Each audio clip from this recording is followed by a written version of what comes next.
नमस्कार दर्शकों, स्वागत है आप सभी का लोकल टीवी के मुख्य समाचारों में। मैं कीर्ति हाजिर हूं आज के यानी 19 जून 2025 के कागज नगर और उसके आसपास के कुछ खास समाचार लेकर। समाचारों को जानेंगे विस्तार से, लेकिन उससे पहले बिना देरी किए जल्दी से डालते हैं एक नजर आज के समाचारों की हेडलाइंस पर।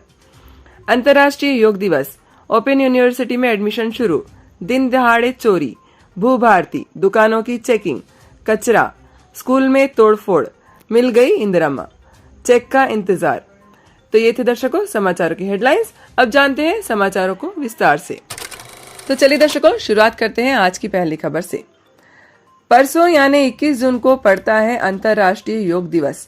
11 साल पहले भारत के कहने पर संयुक्त राष्ट्र संघ यानी यूएनओ ने हर साल 21 जून को पूरे विश्व में अंतर्राष्ट्रीय योग दिवस मनाने का फैसला किया था।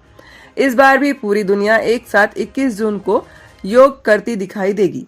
कागज नगर में भी इस कार्यक्रम का आयोजन होने वाला है। वैसे तो पूरे कागज नगर में आजकल योग धीरे धीरे बहुत प्रचलित होता दिखाई दे रहा है, लेकिन भटपल्ली रोड पर मौजूद पटेल गार्डन्स में कागज नगर का सबसे बड़ा योग कार्यक्रम होने वाला है।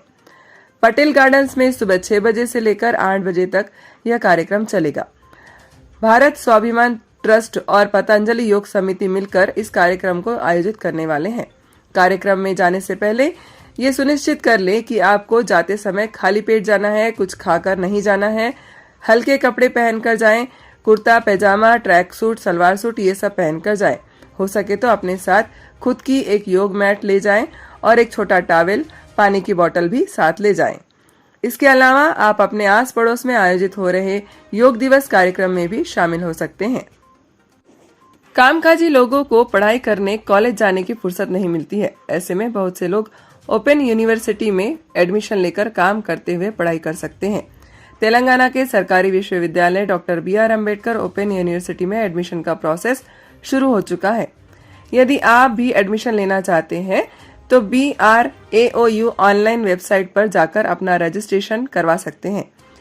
यदि विषय समझ नहीं आ रही है तो फिर आप नजदीकी ऑनलाइन सेंटर या मी सेवा में जाकर भी एडमिशन का फॉर्म ऑनलाइन भर सकते हैं।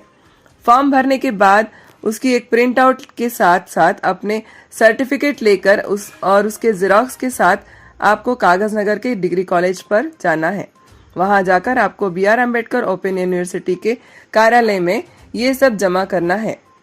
आपका ओरिजिनल सर्टिफिकेट वापस दे दिया जाएगा। बाकी सब जेरोक्स कॉपीज और एप्लीकेशन फॉर्म आपसे ले लिया जाएगा। तो देर किस बात की है, अभी एडमिशन शुरू कीजिए और वीडियो को शेयर करके जरूरतमंद लोगों तक इस बात की सूचना जरूर पहुंचाइए। दर्शकों, आपको याद ही होगा कि कुछ दिनों पहले हमने आपको पुलिस स्टेशन के पास खड़े ट्रकों के बारे में बताया था। ये ट्रक कोयला लेकर SPM में जाते हैं। आज गजब तो तब हो गया जब खड़े खड़े 4 ट्रकों में से कुल 8 बैटरियां गायब कर दी गई।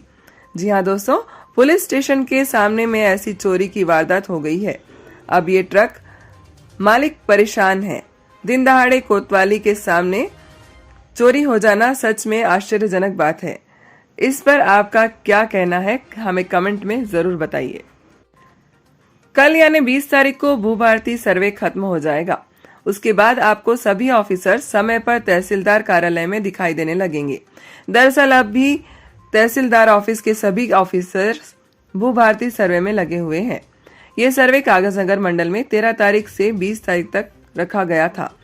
ऐसे में तहसीलदार कार्यालय के सामने बड़े बड़े अक्षरों में बैनर लगाकर बता दिया गया था कि कोई भी अफसर अभी उपलब्ध नहीं है। खैर, अब 20 तारीख लगभग आ ही रही है। अब 21 तारीख से तहसीलदार कार्यालय की सारी कार्रवाई फिर से शुरू हो जाएगी। कार्रवाई तो कलेक्टर साहब भी करते हैं, लेकिन फर्टिलाइजर की दुकानों पर एक एक करके जिले के सभी फर्टिलाइजर्स दुकानों में कड़क चेकिंग चलाई जा रही है। यदि कोई विक्रेता नकली बीज या नकली फर्टिलाइजर बेचता पकड़ा गया तो उस पर भारी कार्रवाई की जाएगी। कार्रवाई इधर भी किए जाने की आवश्यकता है। आज ही ये तस्वीर साक्षी पेपर में छपी है। ये कचरा सरकारी अस्पताल के पास में फेंक दिया गया है। बड़े बाजार से नजदीकी होने के कारण यहाँ बाजार का सारा कूड़ा उठाकर फेंक दिया जाता है। अस्पताल एक बहुत ही संवेदनशील इलाका होता है। अस्पताल के अंदर और बाहर खूब साफ सफाई की जरूरत होती है, लेकिन सरकारी अस्पताल के ठीक बाहर फैला ये कचरा काफी चिंताजनक का विषय है। इस पर कागज नगर का नगर निगम कब कार्रवाई करेगा पता नहीं। फिलहाल कागज नगर के म्युनिसिपल अधिकारी कहीं और कार्रवाई करने पर लगे हुए हैं। हमने आपको बताया था कि म्युनिसिपल वाले 100 दिनों तक कागज नगर में तोड़फोड़ करने वाले हैं। उनको जहां कुछ अटपटा दिखाई दे रहा है वो वहीं तोड़फोड़ करना शुरू कर रहे हैं, वो भी बिना किसी नोटिस के।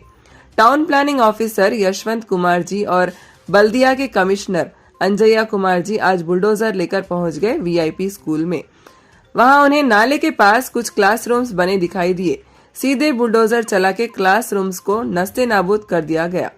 अब ये सिलसिला और भी 2.5 महीने चलने वाला है। न सिर्फ कागज नगर में बल्कि पूरे तेलंगाना के हर म्युनिसिपल शहर में ये कार्रवाई होती दिखाई दे रही है। कहीं घर टूट रहे हैं तो कहीं घर बनने की बात भी चल रही है। बात है नौगांव बस्ती की, जहां आज विधान परिषद सदस्य विट्ठल दांडे साहब एकाएक पहुंच गए। उन्होंने गरीबों को बुलाकर उनके हाथ में इंदिरम्मा हाउसिंग प्रोजेक्ट के कागज थमा दिए, फोटो खिंचवाई और सभी को शुभकामनाएं देकर चल दिए। कहीं घर के लिए मिले परमिशन की खुशी थी तो कहीं बाकी लोगों को परमिशन न मिलने का गम भी था। खैर, ये सब स्कीम में सिलेक्ट होने के लिए भी किस्मत बलवान होनी चाहिए। अब चलते हैं आज की आखिरी खबर की ओर, जो कि जुड़ी है इंदिरम्मा स्कीम से ही। यहाँ एक कदम आगे की घटना सुनिए। साक्षी पेपर में छपे इस आर्टिकल के अनुसार कोटाला में सबसे पहले इंदिरम्मा हाउसिंग स्कीम की शुरुआत हुई थी। कई लोगों को कागज हाथ में आते ही जैसे तैसे पैसे एडजस्ट करके घर बनाना शुरू किए। किसी ने 1 लाख तो किसी ने 1.5 लाख खर्च किए। किसी ने खुद के पैसे लगाए तो किसी ने खुद की जमीन बेचकर या गिरवी रखकर घर को बनाया। लेकिन इसके पहले किस्त का चेक किसी को भी नहीं आया। मतलब स्कीम में नाम आने के बाद भी मायूसी। पैसों में फंस गए हैं ये लोग। देखते हैं कि कब इनके चेक सैंक्शन होते हैं। अगर हुए तब जाके ये लोग अपने घर का अगला काम करवा पाएंगे, क्योंकि पैसे 3 अलग अलग किस्तों में दे दिए जाएंगे। तो ये थे दर्शकों आज के कुछ खास समाचार। समाचारों का सिलसिला यूं ही जारी रहेगा। मिलेंगे अगले वीडियो में कुछ और खास समाचारों के साथ। तब तक के लिए आप जुड़े रहिए आपके अपने पसंदीदा यूट्यूब चैनल लोकल टीवी के साथ। मैं कीर्ति लेती हूँ आप सभी से विदा। अपना ध्यान रखिएगा। नमस्कार।